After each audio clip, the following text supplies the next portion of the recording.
अस्सलाम वालेकुम। अल हक की तरफ से पीपीएससी पास्ट पेपर क्लासेस में खुश आमदीद और मैं हूं आपका होस्ट एहतशामुल हक।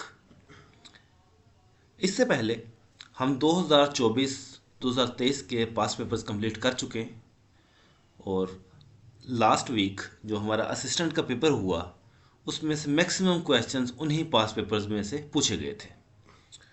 तो अपकमिंग पेपर्स की तैयारी के लिए हम जो रिमेनिंग पास्ट पेपर्स हैं उन्हें कवर करने जा रहे हैं ताकि बाकी जो टेस्ट आने वाले हैं हमारे वो भी हम बेहतरीन वे में अटेम्प्ट कर सकें।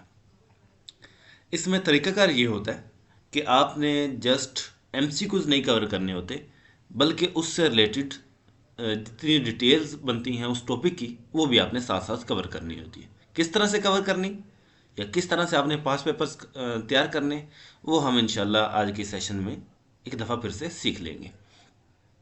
हमारा फर्स्ट क्वेश्चन है नायब तहसीलदार पेपर का। Who is the care taker prime minister of Afghanistan. 15 अगस्त 2021 को तालिबान अफगानिस्तान का कंट्रोल संभालते हैं और उसके बाद फिर वो अपनी कैबिनेट अनाउंस करते हैं जिसमें सरबराह मुमलकत मुल्ला हैबतुल्लाह अखवंदज़ादा को मुंतखब किया जाता है और प्राइम मिनिस्टर बनाया जाता है जनाब मोहम्मद हसन अखवंद को। इसकी जो कैबिनेट है वो हम डिटेल से वैसे डिस्कस कर भी चुके हैं कि जो अब्दुल गनी ब्रदर हैं जिन्होंने जो दोहा में मुज़ाकरात हुए थे उसको हेड किया था वो डिप्टी प्राइम मिनिस्टर हैं। मुल्ला यकूब जो मुल्ला उमर के बेटे हैं ये वज़ीर दिफा हैं वहाँ पे। अमीर मुत्तकी साहब वो वहाँ पे वज़ीर ख़ारजा हैं और इसी तरह सराजुद्दीन हक्कानी वज़ीर दाखिला है। Second question is the tomb of Anarkali is situated in. शहज़ादा सलीम और अनारकली का जो वाक़या है वो सारा आपने वो एक मुग़ल आज़म फ़िल्म में आपने सारा देखा हुआ है। तो अनारकली का जो मज़ार है जो टॉम्ब है वो पंजाब सेक्रेटेरिएट के अंदर है लाहौर में। और अनारकली का बज़ दफ़ा नाम पूछ लेते हैं तो इनका असल नाम जो था वो शरीफुन्निसा था और सलीम साहब का बाद में नूरुद्दीन जहांगीर बन के हमारे बादशाह सलामत बनते हैं 1605 के अंदर। Third question is the English channel is located between which two countries. तो इंग्लिश चैनल हमारे पास इंग्लैंड और फ्रांस के दरमियान है। ये हमारी मैप क्लासेस में हमने डिटेल से वो मैप सामने होता है तो डिस्कस किया हुआ है। क्वेश्चन फोर्थ है हमारे पास which country will host OIC foreign ministers meeting in 2022। 2022 में ये पाकिस्तान में हुआ था। इसके अलावा जो एनुअल इनका जो ये जो फॉरेन मिनिस्टर का समिट होता है ये एनुअली होता है जबकि जो इस्लामिक समिट होता है वो हर 3 साल के बाद कंडक्ट हो रहा होता है जिसमें जो पहला था वो 25 सितंबर 1969 को जब बनती है OIC मराकश के शहर रबात वहाँ पे होता है। दूसरा फिर 22 से 24 फरवरी 1974 पाकिस्तान में होता है। अभी लास्ट जो हमारा है 2024 में होता है वो अफ्रीका का एक मुल्क है गैम्बिया वहाँ पे होता है। उसका जो कैपिटल है बंजूल वहाँ पे कंडक्ट होता है। तो बाज़ दफ़ा वो जो लास्ट समिट है वो पूछ लेते हैं। OIC से रिलेटेड जो बाकी क्वेश्चंस हैं वो हम लोग डिस्कस कर चुके हुए हैं कि ये बनी कब है किस तरह से वर्किंग करती है और इसके जो करंट सेक्रेटरी जनरल है वो हुसैन इब्राहिम ताहा है। ठीक है, इसका लास्ट समिट 15वां समिट जो था वो 2024 में अफ्रीका के मुल्क गैम्बिया के अंदर हुआ है और पाकिस्तान में इसका दूसरा समिट हुआ था। Who is called poet of east. तो वो अल्लामा इकबाल हैं। Question 6 mercury thermometer was invented by. ये जो अभी लास्ट पेपर हुआ असिस्टेंट का उसमें ये क्वेश्चन पूछा गया था कि मरकरी थर्मामीटर किसने किया। तो वो थे जनाब डैनियल जिब्रील फ़ारेनहाइट जिन्होंने फ़ारेनहाइट स्केल भी दिया है हमें। क्वेश्चन 7 है the colour which we see when our eyes are closed. तो ये है हमारे पास ऑप्शन सी एग इन ग्रो। क्वेश्चन 8 है हमारे पास which Indian Muslim leader called quit India movement was against Muslim. तो जब गांधी साहब ने 1942 में क्विट इंडिया मूवमेंट स्टार्ट की तो कायद-ए-आज़म ने इसे मुसलमानों के खिलाफ समझा और इसकी बजाय उन्होंने अपनी लॉन्च की कि डिवाइड एंड गो, यानी उनकी थी कि हिंदुस्तान छोड़ दो तहरीक, और मुसलमानों ने उसे के जवाब में दी तकसीम करो और जाओ। ठीक है। क्वेश्चन 9 है हमारे पास, UN security council to meet on dash to discuss Afghanistan issue. ये करंट अफेयर से रिलेटेड क्वेश्चन है 2022, अब हमारे लिए इरेलीवेंट है। बाकी यूएन सिक्योरिटी काउंसिल किसी भी वक्त कॉल कर सकती है अपनी मीटिंग एमरजेंसी सिचुएशन पे। इसके जो मेंबर्स हैं वो 15 होते हैं, ये हम देख चुके हैं, जिसमें 5 परमानेंट थे, 10 नॉन परमानेंट थे, और आजकल पाकिस्तान भी नॉन परमानेंट मेंबर है। उसमें पाकिस्तान 8वीं दफ़ा नॉन परमानेंट मेंबर बना है, और हमने नॉन परमानेंट मेंबर बनने के लिए जो टोटल वोट रिक्वायर होते हैं, सॉरी टोटल जो कैंडिडेट्स हैं वो 193 हैं यूनाइटेड नेशंस के, और हमने 193 में से 182 वोट्स हमने लिए। ठीक है। तो यानी, और हम एशिया की वो जो सीट है उसमें बने हैं, हमसे पहले जापान था तो जापान की जगह पे हम बने। तो टोटल 8 दफ़ा हम लोग इस नॉन परमानेंट मेंबर मुंतखब हो चुके हुए। क्वेश्चन 10 है हमारे पास, first charter of human rights is. तो फर्स्ट चार्टर हम मैग्ना कार्टा को कंसिडर करते हैं 1215 के अंदर। जो international declaration of human rights होता है जनरल असम्बली का, वो होता है हमारे पास 10 दिसंबर 1948 को, और इसी बेस पे हम हर साल 10 दिसंबर को ह्यूमन राइट्स डे भी मनाते हैं। क्वेश्चन 11 है हमारे पास, when Radcliffe award was announced. तो रेड क्लिफ जो थे वो बरतानिया के एक वकील थे, उन्हें हमने बाउंड्री कमीशन का सरबराह बनाया, पंजाब में भी और बंगाल में भी, और उन्होंने जो अपना रिजल्ट अनाउंस किया वो रेड क्लिफ अवार्ड के नाम से 17 अगस्त 1947 को अनाउंस किया, जिसकी हमने आगे रेडी डिटेल्स पढ़ी हुई है कि कौन से इलाके उन्होंने हमें दे दिए, कौन से उन्हें दे दिए, जो हमारे साथ जाते हुई वो हम डिटेल से अपनी पढ़ चुके हुए। The head of senate is named as chairman. Senate का चेयरमैन होता है, और कौमी असम्बली का हमारे पास स्पीकर होता है, नेशनल असम्बली का।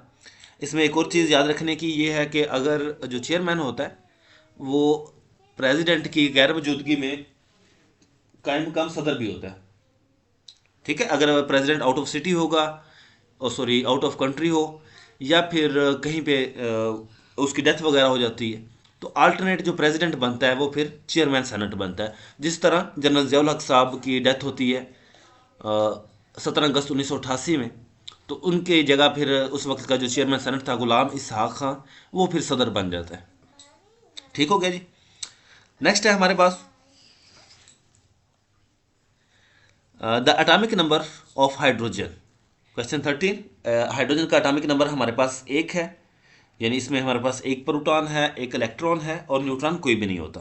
तो हाइड्रोजन का ये डिफरेंट तरह से पूछा गया है। बाज़ दफ़ा वो एटॉमिक नंबर पूछ लेता है, बाज़ दफ़ा वो आपसे उसका वो पूछ लेता है प्रोटॉन कितने हैं इसमें, बाज़ दफ़ा वो पूछ लेता है कि इसमें न्यूट्रॉन कितने होते हैं। क्वेश्चन 14 है हमारे पास, Washington is in which state of US. Washington US का कैपिटल है। आप इसका अगर पूरा नाम पढ़ते हैं तो Washington DC, Washington district of Columbia. तो उस वजह से बाज़ लोग कोलंबिया लगाएंगे, लेकिन याद रखें किसी भी मुल्क का जो कैपिटल होता है, जो उसकी फेडरल टेरिटरी होती है, वो उसका पार्ट नहीं हुआ करती। यानी उसके किसी भी स्टेट का, किसी भी प्रोविंस का पार्ट नहीं होता। जिस तरह अगर आपसे ये पूछा जा सकता है कि इस्लामाबाद किस सूबे के अंदर है, तो इस्लामाबाद किस सूबे में, इस्लामाबाद किसी भी सूबे में नहीं है, क्योंकि वो फेडरल टेरिटरी है, वो डायरेक्ट फेडरल गवर्नमेंट के अंडर होती है, किसी सूबे के अंडर या किसी स्टेट के अंडर नहीं हुआ करती। तो वाशिंगटन भी किसी स्टेट का पार्ट नहीं है। Question 15, when Covid delta variant discovered in India. तो ये उस वक्त करंट अफेयर के अकॉर्डिंग था। तो ये लेट 2020 में डेल्टा वेरिएंट आया था। क्वेश्चन 16 है हमारे पास, 3 June plan is also called partition plan. तो वो इसे अल्टरनेटिवली भी पूछ लेता है कि पार्टीशन प्लान कब आया, तो वो 3 जून को आता है हमारे पास।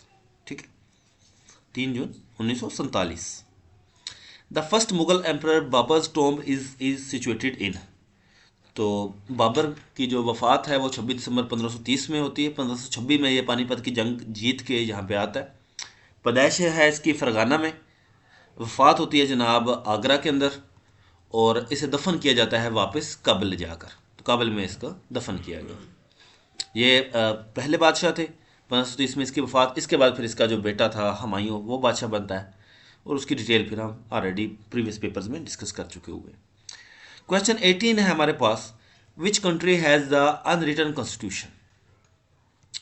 अनरिटन कॉन्स्टिट्यूशन हमारे पास बरतानिया का है। वहाँ की जो कस्टम्स थी, जो वहाँ पे चीज़ें डेवलप होती गई वक्त के साथ साथ, उन्होंने वो कॉन्स्टिट्यूशन का वो पार्ट समझते हैं। बाकायदा उनका कोई भी रिटन कॉन्स्टिट्यूशन नहीं है। इसमें अल्टरनेटिवली आपसे ये पूछ सकते हैं कि ओल्डेस्ट कॉन्स्टिट्यूशन, तो ओल्डेस्ट कॉन्स्टिट्यूशन हमारे पास अमेरिका का है 1787 में, और लार्जेस्ट कॉन्स्टिट्यूशन जो है वो बरतानिया इंडिया का हो सकता है, उसमें 448 आर्टिकल्स है। या इसमें हम ये कह देते हैं बाज़ दफ़ा कि लार्जेस्ट डेमोक्रेसी, तो लार्जेस्ट डेमोक्रेसी इन वर्ल्ड तो वो हमारे पास इंडिया है, क्योंकि सबसे ज़्यादा आबादी चाइना में डेमोक्रेसी नहीं है, तो सेकंड नंबर पे इंडिया है, वहाँ पे डेमोक्रेसी, तो लार्जेस्ट डेमोक्रेसी इन वर्ल्ड वो हमारे पास इंडिया आ जाता है। क्वेश्चन 19 है हमारे पास, world's highest peak Mount Everest is located in. तो माउंट एवरेस्ट हमारे पास नेपाल के अंदर है, और इसकी जो हाइट है वो 88 मीटर है, 8849 मीटर। सेकंड हाईएस्ट हमारे पास K2 है पाकिस्तान के अंदर, और उसकी हाइट थी 8611 मीटर।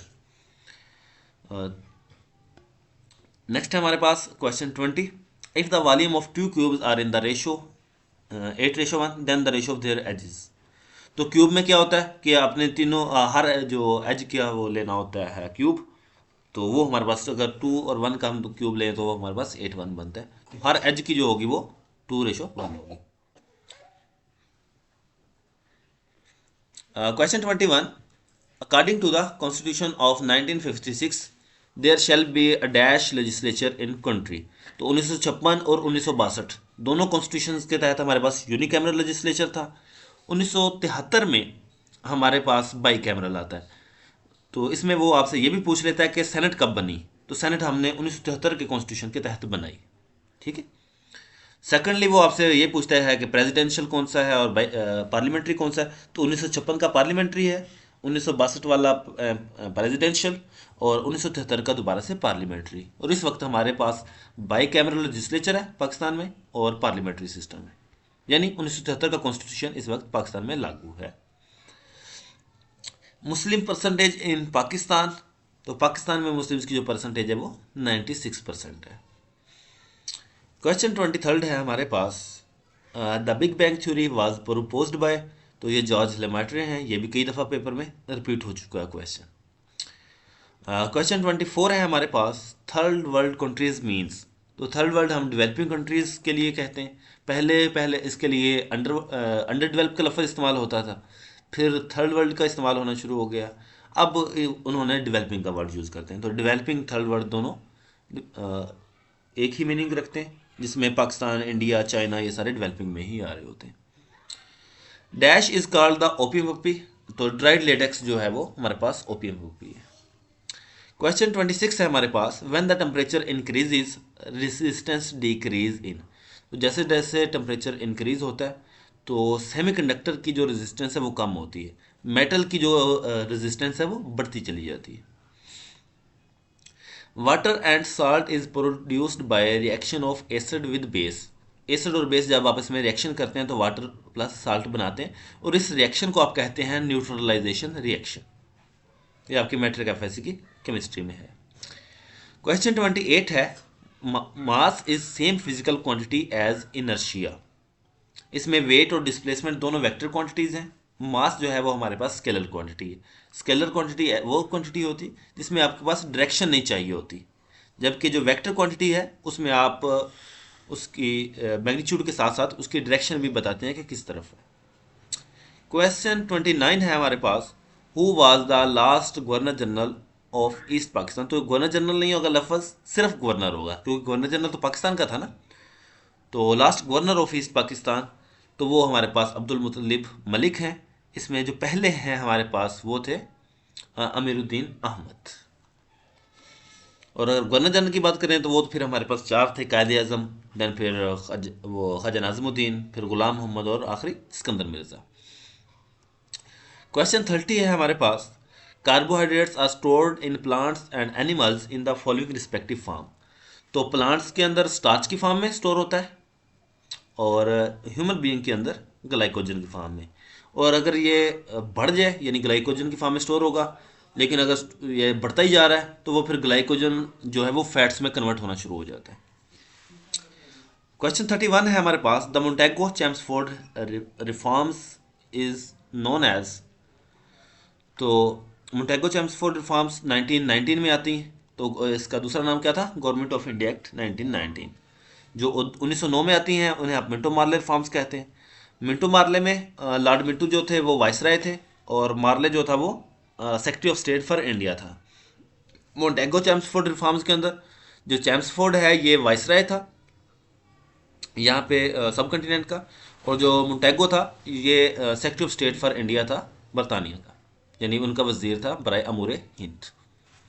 क्वेश्चन 32 है हमारे पास कि यूएस प्रेसिडेंट इलेक्टेड थ्रू।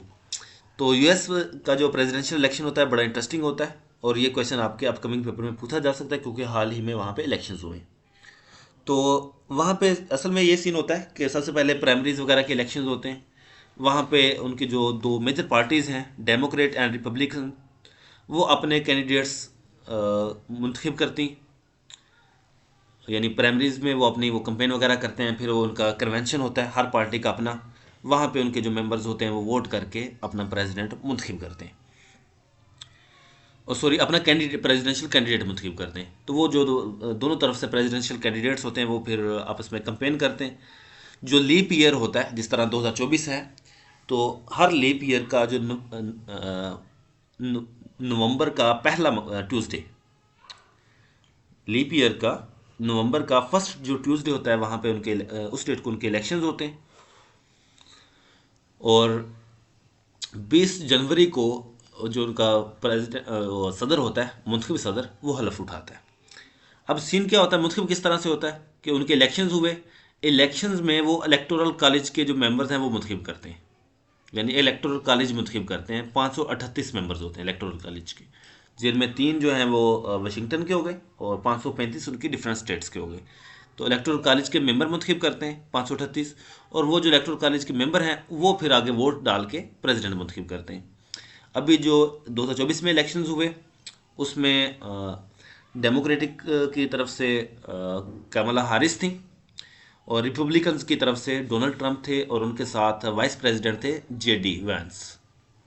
तो ट्रंप साहब जीत के 47th प्रेसिडेंट मुंतखब हो गए हुए, ठीक है। और उन्होंने वोट कितने लिए इलेक्टोरल कॉलेज से? 312। टोटल 538 वोट्स हैं, जीतने के लिए 270 चाहिए होते हैं, और ट्रंप साहब 312 वोट लेके दूसरी दफ़ा मुंतखब हुए। इससे पहले वो 2017 से 2021 तक सर्व कर चुके हैं। क्वेश्चन 33 है हमारे पास, द प्रोफेशन ऑफ फातिमा जना वाज। फातिमा जना बाय प्रोफेशन डेंटिस्ट थी। 1938 में उन्होंने मुस्लिम लीग को ज्वाइन किया पटना सेशन के अंदर। माई ब्रदर बुक लिखी और ओवरऑल सियासत में फाल रही। 1965 में उन्होंने जनवरी 1965 में अयूब खान के खिलाफ अपोजिशन की तरफ से इलेक्शन भी लड़ा जिसमें उन्होंने शिकस्त खाई। पॉपुलर वोट वो जीत चुकी थी, लेकिन जो इलेक्टोरल कॉलेज था वो वहाँ पे वो जो सीट्स थी, रिक्वायर्ड सीट्स या रिक्वायर्ड वोट्स वो हासिल नहीं कर सकी। 1967 में इनकी वफात होती है 1967 के अंदर। Question 34, what is the total area of Pakistan in square kilometres. Pakistan का एरिया हमारे पास 7,96,096 स्क्वायर किलोमीटर हुआ करता था। अगर ऑप्शंस में आपके पास ये है तो आप यही लगा सकते हैं। 4 अगस्त 2020 हमने न्यू पॉलिटिकल मैप अनाउंस किया, उसके तहत हमारा जो रकबा है वो कितना है जी? 8,81,913 किलोमीटर। ठीक हो गया जी।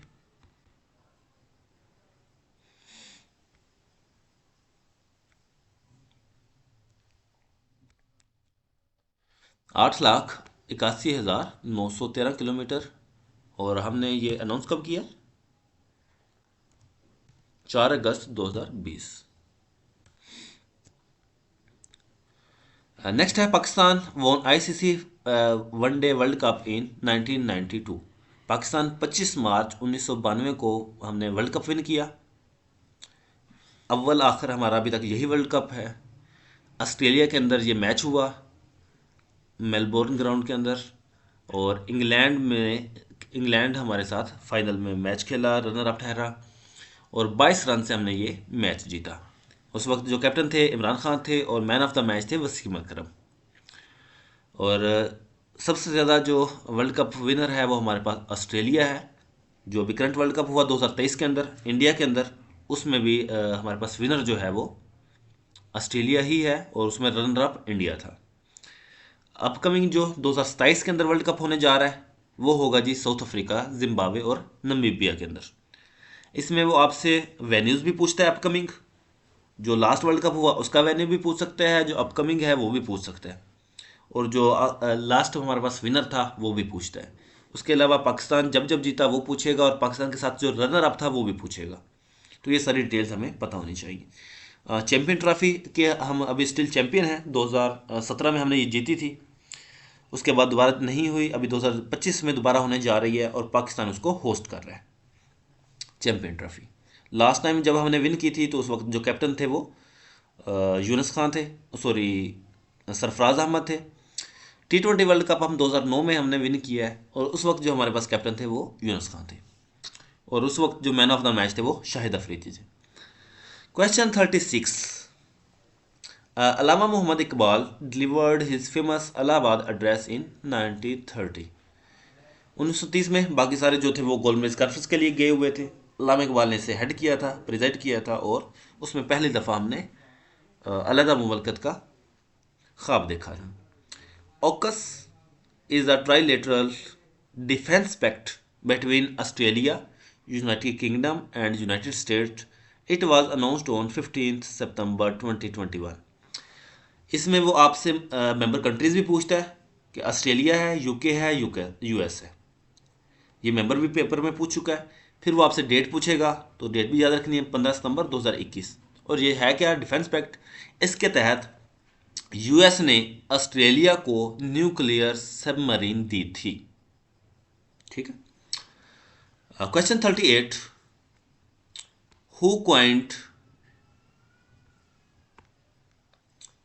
The name of Pakistan. तो चौधरी रहमत अली ने 1933 में अपना रिसाला नाउ और नेवर में पाकिस्तान का नाम सजेस्ट किया था। उन्होंने पाकिस्तान का नाम किस तरह से बनाया था? पंजाब से पे लिया,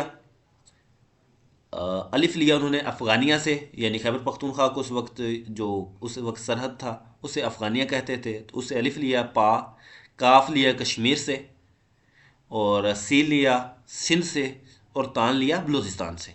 तो इन तमाम इलाकों को मिला के पाकिस्तान का नाम सजेस्ट किया गया। पे से पंजाब, अलिफ से अफ़गानिया यानी खैबर पख्तूनख्वा, काफ से कश्मीर, सीन से सिंध, तान से बलूचिस्तान। और चौधरी रहमत अली की जो वफ़ात है वो वहीं पे होती है लंदन में, तो कैम्ब्रिज लंदन में ये मदफून है। Question 39। Which of the following become first Arab country to launch Mars probe. तो यूएई ने मार्स प्रोब लॉन्च किया था 2020 में होप प्रोब के नाम से। Question 40। In the manufacture of vanaspati ghee which gas is used. तो बनस्पति घी बनाने के लिए हम हाइड्रोजनेशन का प्रोसीजर करते हैं, यानी ऑयल टू घी कन्वर्ट करते हैं, तो उसके लिए हाइड्रोजन यूज़ होती है। और इसका जो रॉ मटेरियल है जो सबसे ज़्यादा हम इंपोर्ट करते हैं वो मलेशिया से इंपोर्ट करते हैं। Question 41। Which gas is used in fire extinguisher. तो गैस को बुझाने का काम कार्बन डाइऑक्साइड करती है, तो वही हम फायर एक्सटिंग्विशर में यूज़ करते हैं। How many countries use euro currency. Euro currency ये बहुत दफ़ा हम रिपीट कर चुके हैं कि यूरोपीय यूनियन 1993 में बनी, हेडक्वार्टर ब्रसल्स में, टोटल मेंबर्स 27, यूरो जोन वाले 19 हैं, और स्केंजन बॉर्डर एरिया वाले 29 हैं। इसकी डिटेल्स हम प्रीवियस पेपर्स में डिस्कस कर चुके हुए हैं। क्वेश्चन 43 है हमारे पास। Covid death till 2021। 2021 तक 5 मिलियन थी, लेकिन अगर अभी तक देखें तो 7 मिलियन थी। Question 44। Containment of China is part of foreign policy of which country. तो यूएस का दुश्मन है जनाब चाइना, तो उसी की पॉलिसी है। 45 dash is the process that power the sun and the star. तो न्यूक्लियर फ्यूजन के जरिए से सन जो है वो पावर लेता है और वो जो हीट है पैदा करता है जो हम तक पहुंच रही होती है। Which women played a role in Lahore resolution. Lahore resolution में बेगम मोहम्मद अली जौहर का किरदार सबसे अहम था। इनका असल नाम है जी अमजदी बेगम। सेकंड ऑप्शन है हमारे पास राना लियाकत अली खां, ये पाकिस्तान की पहली खतून गवर्नर बनी और सिंध की गवर्नर थी ये। बेगम जहां आरा शाहनवाज, ये भी एक बड़ा नाम रहा। इन्होंने राउंड टेबल कॉन्फ्रेंस में मुसलमानों की नुमाइंदगी की थी। Question 47, how many members were in Shimla deputation. Shimla deputation हम डिटेल से डिस्कस कर चुके हुए हैं कि यक्का अक्टूबर 1906 को हम लोग गए, 35 लोग गए, सर आगा खां की क़यादत में गए। नवाब मोहसिन मुल्क ने इसे ऑर्गेनाइज़ किया और जो इंतज़ाम वगैरह था यानी इजाज़तनामा और बाकी जो सारी चीज़ें वो जो अलीगढ़ के प्रिंसिपल थे आर्चबोल्ड उन्होंने मैनेज करके दी थी। और हम उस वक्त के जो वाइसराय थे लॉर्ड मिंटो उनसे मिले थे। और हमारी जो फर्स्ट डिमांड थी, जो मेजर डिमांड थी, वो थी सेपरेट इलेक्टोरेट, जिसे लॉर्ड मिंटो ने मान लिया था। और 1909 में तो जो हमारे पास मिंटो मार्ले रिफॉर्म्स आती हैं उसमें उससे अनाउंस भी कर दिया गया। Question 48, Eiffel tower is located in Paris France. तो फ्रांस का जो कैपिटल है वो पेरिस है, वहाँ पे एफिल टावर। इटली का जो कैपिटल है हमारे पास रोम है। और ऑस्ट्रेलिया का जो कैपिटल है वो कैनबरा है। आजकल वो कैपिटल भी पूछ रहा है तो कैपिटल्स भी आपको पता होने चाहिए। Question 49, the structure and functional unit of environment is known as ecosystem. Ecosystem इसका यूनिट है। For spreadsheet which software is used, M S Excel. M S Excel spreadsheet. M S Word जो है वो हमारे पास वर्ल्ड प्रोसेसिंग सॉफ्टवेयर है। और presentation के लिए हमारे पास एम एस पावर पॉइंट है। विच फंक्शन की is used for opening help. ये हम लोग तमाम फंक्शन की डिटेल से डिस्कस कर चुके हैं। अगर आपने अभी तक हमारे प्रीवियस पास पेपर्स नहीं सुने तो पास पेपर्स की प्लेलिस्ट कंप्लीट अवेलेबल है, वो लाजमी आप सुने। अगर आप ये सारे पास पेपर्स कवर कर लेते हैं तो आपका इंशाल्लाह मैक्सिमम पेपर हो जाएगा। 2024 में जो ट्रेंड चल रहा है अभी तक पीपीएससी का वो पास पेपर्स वाला ही है। तो पास पेपर्स आप लाजमी जितने भी अपलोडेड हैं, आई थिंक ये हमारी 19th क्लास है, तो ये आप 19 कंप्लीट सुने। अगर आप ये 19 सुन लेते हैं तो इंशाल्लाह मेरा ख्याल है कि आप इतना इस काबिल हो जाएंगे कि आप जो पेपर्स हैं उसको क्रैक कर सकें। तो हमारे पास F1 जो था वो हेल्प के लिए था, F2 रीनेम के लिए था, F7 हमारे पास स्पेलिंग चेक के लिए था और F12 था हमारे पास सेव एज के लिए। बाकी डिटेल वहाँ पे हमारे डिस्कस है, वो आपने पढ़ लिए होंगे यकीनन। विच of the following is not a search engine. Google भी हमारे पास सर्च इंजन है, याहू भी सर्च इंजन है, ये ओल्डेस्ट है हमारे पास। और ask.com भी हमारे पास सर्च इंजन है। Control plus shift plus smaller, ये हमारे पास फ़ॉन्ट साइज़ के लिए होता है, फॉर स्मॉल फ़ॉन्ट साइज़। इसे अगर हम उलट कर दें लार्जर यानी अपोजिट तो वो हमारे पास लार्जर फ़ॉन्ट साइज़ के लिए हो जाएगा। ठीक है। When you open web browser which page is open, home page. तो ये भी रिपीटेड क्वेश्चन है कि ओपन वेब ब्राउज़र करेंगे तो सबसे पहले कौन सा पेज आएगा, होम पेज आएगा। और अगर हमने शॉर्टकट करना है यानी जो हमने लास्ट टाइम खोला था उसे ही दोबारा खोलना है तो फिर उसके लिए बुक मार्क होता है। Question 56, 8/9 write in Excel without formula then it shows date. ठीक है, तो डेट के लिए आप ये यूज़ करते हैं और करंट टाइम के लिए नाउ। 57th क्वेश्चन है हमारे पास, now function return in Excel to current time. ये दोनों तरह से वो पूछता है, करंट टाइम के लिए नाउ है और नाउ किसके लिए है ये। तो अपोजिटली यानी अल्टरनेटिवली ये दोनों क्वेश्चन आपसे बार बार वो पूछ रहा होता है। Which key is used for redo in M S Word. तो अनडू के लिए कंट्रोल जी है और उससे आपने अनडू किया आपने, लेकिन आपने देखा नहीं यार मैंने गलत कर लिया तो उसे वापस करना है तो फिर आप कंट्रोल वाई करते हैं। कंट्रोल एक्स जो है वो आप कट करने के लिए इस्तेमाल करते हैं। Dash is used to move the cursor one word right at a time in M S Word. तो कंट्रोल प्लस राइट एरो करेंगे तो एक वर्ड एक लफ्ज राइट हो जाएगा cursor. Question 60, which of the following is called as page to create a presentation in PowerPoint. तो PowerPoint के अंदर जो पेज होता है उसे आप स्लाइड कहते हैं। Question 61, cyber security is related to computer network software all of these. Question 62, to write two in x power two, यानी सुपर स्क्रिप्ट में अगर आपने लिखना है तो फिर आप कौन सी की यूज़ करेंगे? अगर आप ऊपर लिखना चाह रहे हैं, इसे आप कहते हैं सुपर स्क्रिप्ट, यानी पावर की फॉर्म में। तो इसके लिए है कंट्रोल शिफ्ट और प्लस, तीनों को आप एक वक्त अगर दबाएंगे तो आपका वो लफ्ज़ सुपर स्क्रिप्ट हो जाएगा, कंट्रोल शिफ्ट और plus.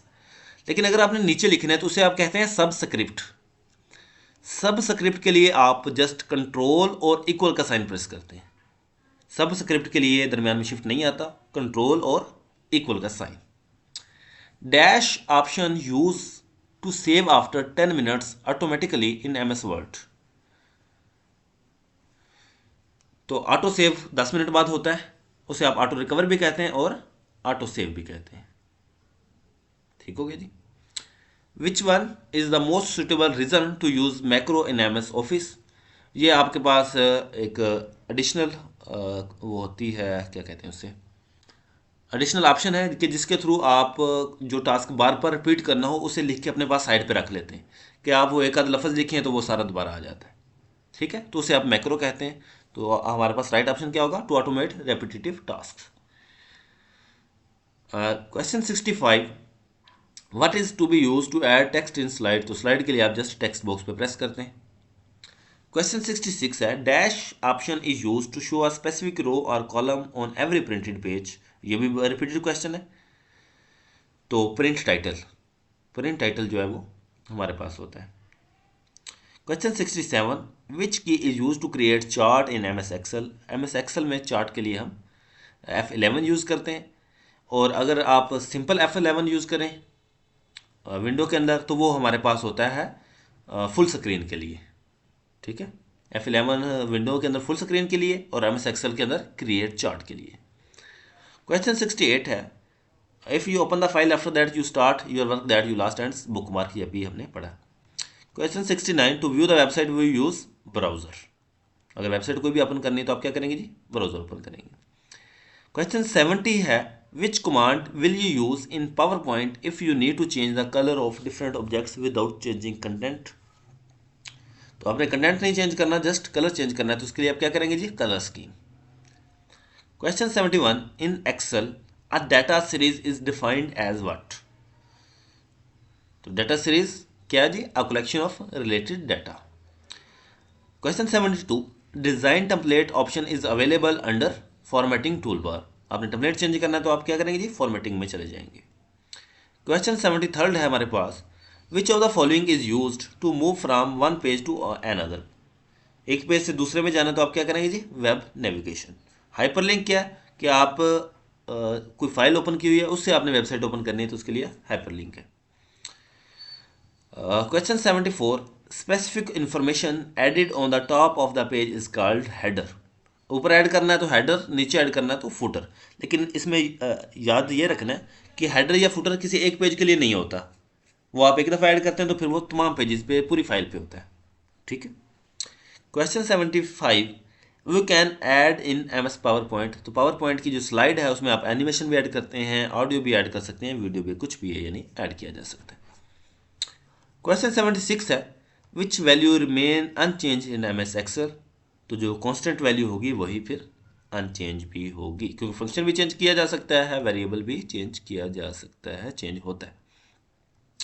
Question 77, hash value which type of error record in Excel? यानी अगर आपको ये लिखा देखे तो आप क्या समझेंगे किस चीज़ का एरर है जी? कि आपने फार्मूला गलत लगाया है, या फिर एक्सेल को वो फार्मूला नहीं आता जो आपने लगाया। Question 78, which is the longest सूरा ऑफ अल कुरान? कुरान पाक की सबसे लॉन्गेस्ट सूरा सूरत अल बकरा है। ये हमारे पास मदनी सूरत है और इसके टोटल जो आयात हैं वो 286 हैं। जो लॉन्गेस्ट आयत है कुरान पाक की वो भी सूरत बकरा के अंदर है, 282 आयत नंबर है।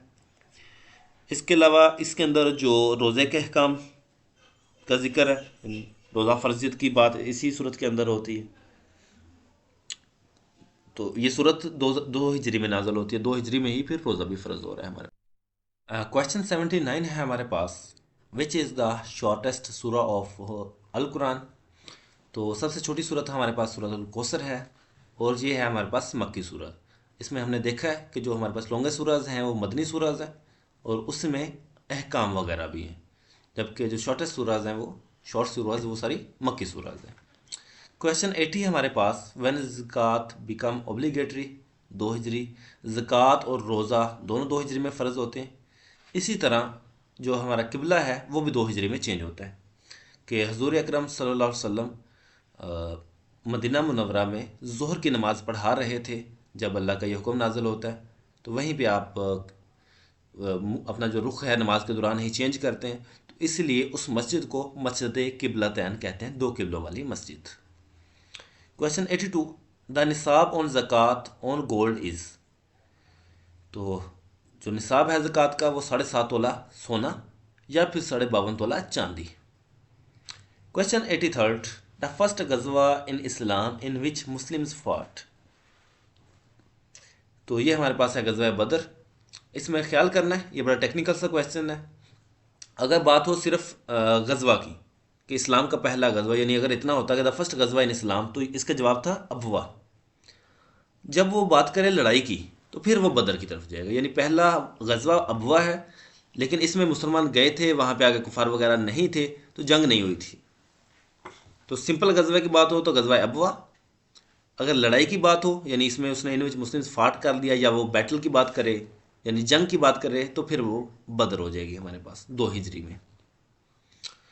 इमाम दारुल हिजरत वाज अ टाइटल ऑफ इमाम मालिक।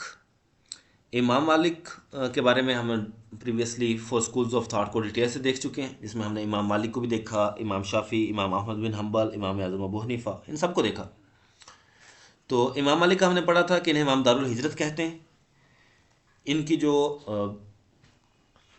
पैदाइश है वो भी मदीना मुनव्वरा में है, और जो वफ़ात है वो भी मदीना मुनव्वरा में है, और ये जन्नतुल बकी में दफन है। इसके अलावा इनकी जो किताब है वो पहली कंपाइल्ड बुक है हदीस की, जिसे मुवत्ता इमाम मालिक के नाम से याद किया जाता है। नेम द ट्राइब ऑफ हज़रत Halima Sadia, the foster mother of holy prophet peace be upon him. हज़रत हलीमा सादिया का जो ताल्लुक़ था वो बनु साद से था। कबाइल का वो अक्सर पूछता है। हज़रत हलीमा सादिया का ताल्लुक़ बनु साद से था। हज़रत आमना का ताल्लुक़ बनु ज़हरा से था, यानी जो आपकी वालदा मोहतरमा है। आपका ताल्लुक़ बनु हाशिम और कबीला कुरैश। इसी तरह वो खुलफाए राशिदीन का कबीला आपसे पूछ लेता है कि हज़रत अबू बकर सिद्दीक़ का ताल्लुक़ बनु तमीम से था। हज़रत उमर फ़ारूक रज़ी अल्लाह तआला अन्हु उनका ताल्लुक़ बनु अदी से था। इसी तरह हज़रत उस्मान का जो ताल्लुक़ था वो था बनु उमैया से, और हज़रत अली का जो ताल्लुक़ था वो बनु हाशिम से था। ठीक है, इन सब के वो पूछता है। कबीला इन सब का कुरैश है, यानी बनु तमीम भी कुरैश की शाख है, बनु हाशिम भी, बनु अदी भी, बनु उमैया भी, ये कबीला कुरैश की ही शाखें हैं सारी, लेकिन ख़ानदान डिफरेंट है। तो उसके अकॉर्डिंग फिर बनु तमीम, बनु अदी, बनु उमैया और बनु हाशिम, जबकि हज़रत हलीमा सादिया बनु साद और हज़रत आमना बनु ज़हरा। हज़रत जो आमना है उनकी वफ़ात हुज़्ज़म की उम्र जब 6 साल थी तब होती है। सफ़र में थे, अबवा के मुकाम पर उनकी वफ़ात होती है और वहीं पे इन्हें दफन किया जाता है। क्वेश्चन 86 है हमारे पास, द किसिंग ऑफ हजराए असवद इज़ कॉल्ड। हजर असवद का जो किस करना उसे इस्तलाम कहते हैं, और जो इंसिडेंट ऑफ हजर असवद है उसका पूछ लेते हैं कि उस वक्त हजूर सल्लल्लाहु अलैहि वसल्लम की उम्र मुबारक क्या थी। तो उस वक्त आपकी जो उम्र थी वो 35 साल थी। मुंह बोले बेटे का जिक्र किस कुरान पाक किस सूरत में है, कुरान पाक की किस सूरत में है? तो सूरत अहज़ाब में हज़रत ज़ैद बिन हारिस का जिक्र है।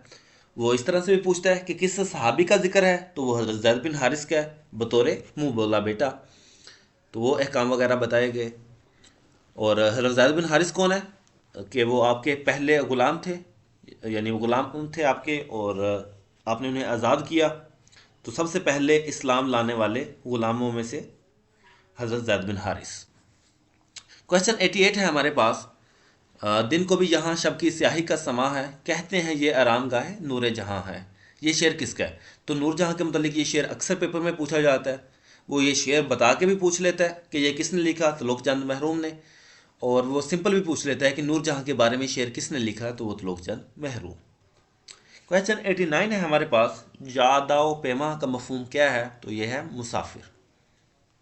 क्वेश्चन 90, नूर जहाँ का मज़ार किसकी नज़म है, वही बात दोबारा से रिपीट हो रही।